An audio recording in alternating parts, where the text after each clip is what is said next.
CBCI ആസ്ഥാനത്ത് ബിഷപ്പുമാർക്കൊപ്പമുള്ള പ്രധാനമന്ത്രിയുടെ Christmas ആഘോഷത്തെ പരിഹസിച്ച് ഓർത്തഡോക്സ് സഭ തൃശൂർ ഭദ്രാസന മെത്രാപ്പൊലീത്ത. അവിടെ മെത്രാന്മാരെ ആദരിക്കുന്നു, പുൽക്കൂട് വന്ദിക്കുന്നു, ഇവിടെ പുൽക്കൂട് നശിപ്പിക്കുന്നുവെന്ന് യുഹാനോൻ മാർ മിലിത്തിയോസ്. പള്ളികൾ നശിപ്പിക്കുന്നത് ഒരു പദ്ധതിയായി ഏറ്റെടുത്ത രാഷ്ട്രീയ പാർട്ടിയുടെ പ്രതിനിധിയാണ് പ്രധാനമന്ത്രിയെന്നും ബിഷപ്പ് പറഞ്ഞു.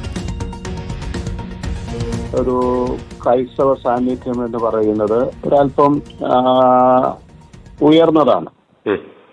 അപ്പോ മറ്റൊരു ശൈലിയില് ഇവിടെ കാര്യങ്ങൾ നടത്താൻ സാധിക്കൂ എന്ന് അവർക്കറിയാം. ഊതിക്കൊണ്ട് കഴുത്തറക്കുക എന്ന് പറയുന്ന ഒരു മലയാള പ്രയോഗമുണ്ട്. ക്രൈസ്തവ നേതൃത്വത്തെ വിളിക്കുകയും ആദരിക്കുകയും അവിടെ അവരൊരുക്കിയിരിക്കുന്ന പുൽക്കൂടിനെ ആദരിക്കുകയും അവിടെ പുഷ്പാർച്ചന നടത്തുകയും ചെയ്യുന്ന നമ്മുടെ പ്രധാനമന്ത്രിയുടെ അതേ പാർട്ടിയുടെ വിഭാഗങ്ങൾ തന്നെയാണ് ഇവിടെ ഈ പുൽക്കൂട് നശിപ്പിക്കുന്നതും പള്ളികളിൽ ഹിന്ദു പ്രതീകങ്ങൾ ഉണ്ടായെന്ന് പറയുന്നതും അതുപോലെ തന്നെ പള്ളികൾ നശിപ്പിക്കാൻ ശ്രമിക്കുന്നതും ക്രിസ്ത്യാനികളെ മണിപ്പൂർ പോലെയുള്ള സ്ഥലങ്ങളിൽ ഇല്ലാതെയാക്കാൻ ശ്രമിക്കുകയും ചെയ്യും.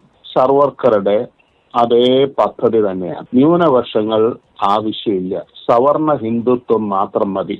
ബാക്കിയുള്ളവർ ഒന്നുകിൽ വിചാരധാരയിൽ പറയുന്നത് പോലെ അവരവരുടെ നാടുകളിലേക്ക്, അതേതാണ് എന്ന് അവർ ചൂണ്ടിക്കാണിച്ചു തരുമായിരിക്കും, പോവുകയും അല്ലെങ്കിൽ ഇവിടെ താമസിക്കുന്നവർ ഈ സവർണ ഹിന്ദുത്വത്തിന്റെ അടിമകളായി ജീവിക്കുകയും ചെയ്യണമെന്നുള്ളൊരു പദ്ധതിയാണ്. അത് നടപ്പാക്കുന്ന ശൈലി ഓരോ സ്ഥലത്തും വ്യത്യസ്തമായിരിക്കുമെന്ന് മാത്രം. ഒരേ സമയത്ത് അവരെ പിന്തുണയ്ക്കുന്നു, പ്രീതിപ്പെടുത്തുന്നു, അല്ലെങ്കിൽ അവരെ ആദരിക്കുന്നു എന്നൊക്കെ പറയുകയും അതേസമയം തന്നെ മറുവാദത്തിലൂടെ ഇതൊരു ഇടത്താപ്പാണ്. ഞാൻ ഇന്നലെ വാർത്തയിൽ രണ്ടും കണ്ടുകൊണ്ടിരിക്കുകയാണ്. ഒരേ സമയത്ത് പുൽക്കൂട്ടിൽ പുഷ്പവൃഷ്ടി നടത്തുന്ന പ്രധാനമന്ത്രിയുടെ ചിത്രം, അതേസമയം തന്നെ പാലക്കാട് ജില്ലയിൽ രണ്ടിടത്ത് പുൽക്കൂടുകൾ നശിപ്പിച്ച ചിത്രവും.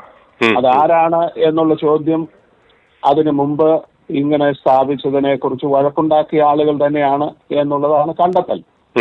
അത് സംഘപരിവാറിന്റെ പോഷക സംഘടനയാണ് എന്നുള്ളത് തെളിയിക്കപ്പെട്ട കാര്യമാണ്.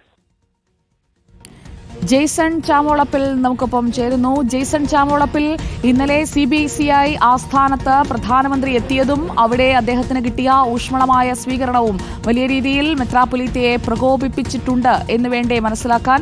അദ്ദേഹം പറയുന്ന കാര്യങ്ങളിൽ കൃത്യമായ രാഷ്ട്രീയവുമില്ലേ? സുജിയ, തീർച്ചയായും മെത്രാപ്പൊലീത്ത പ്രധാനമായും രൂക്ഷ വിമർശനത്തോടൊപ്പം വ്യക്തമായ രാഷ്ട്രീയം കൂടി പറയുകയാണ്.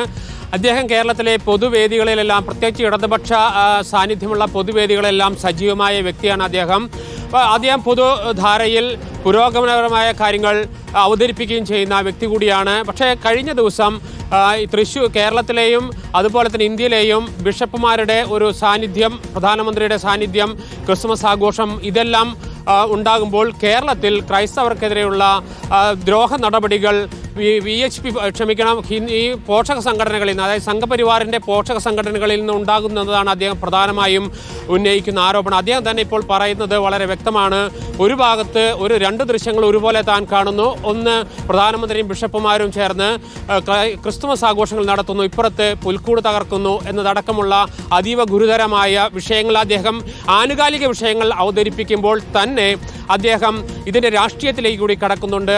സംഘപരിവാർ ശക്തികൾ രാജ്യത്ത് നിന്ന് ക്രൈസ്തവരെയും മുസ്ലിമുകളെയും ആട്ടിപ്പായിക്കാൻ ശ്രമിക്കുന്നു, അവർക്കെതിരെയുള്ള അതിക്രമങ്ങൾ വർദ്ധിക്കുന്നു അടക്കമുള്ള വ്യക്തമായ രാഷ്ട്രീയ നിലപാടും അദ്ദേഹം ഇതിലൂടെ വ്യക്തമാക്കുന്നു. ഏതായാലും ക്രിസ്തുമസിൻ്റെ തലേ ദിവസം മെത്രാപ്പൊലീത്ത പറയുന്നത് വ്യക്തമായ രാഷ്ട്രീയമാണ്, അതോടൊപ്പം തന്നെ ആനുകാലിക വിഷയങ്ങൾ കൂടി അവതരിപ്പിക്കുന്നു. ഈ രണ്ടും ചേർത്തുകൊണ്ടുള്ള ഒരു വിമർശനമാണ് അദ്ദേഹത്തിൽ നിന്ന് ഉണ്ടായത്. ആദ്യം അദ്ദേഹം ഫേസ്ബുക്കിലൂടെ കുറിപ്പിടുന്നു, പിന്നീടാണ് അദ്ദേഹം നമ്മോട് പ്രതികരിക്കുന്നത്. ഇതിനോടുള്ള തുടർ പ്രതികരണങ്ങളും നാം പ്രതീക്ഷിക്കുന്നുണ്ട്.